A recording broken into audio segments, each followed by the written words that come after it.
আজকে 15ই জুন, আপনারা জানেন যে আমরা এখানে 15ই জুন বিশ্ব প্রবীণ নির্যাতন সচেতনতা দিবস হিসাবে আমরা সবাই মানববন্ধন করছি। মানববন্ধনের একটা বড় আওয়াজ, বড় একটা দাবি হচ্ছে সরকার এবং রাষ্ট্র যাতে প্রবীণদের নির্যাতন প্রতিরোধকে সফল করার জন্য উদ্যোগ গ্রহণ করে।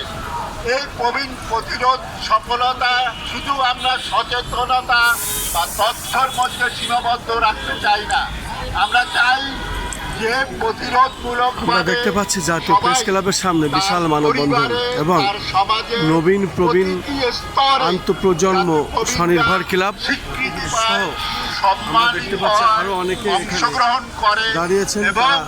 শুধু এই তাদের প্রতিরোধের আজকের বিষয়টি হলো বিশ্ব প্রবীণ নির্যাতন সচেতন দিবস 2026, বিশ্ব প্রবীণ নির্যাতন সচেতনতা দিবস 2026।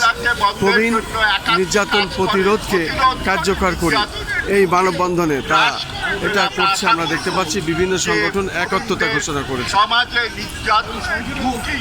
নির্যাতন অনেক হ্রাস পাবে।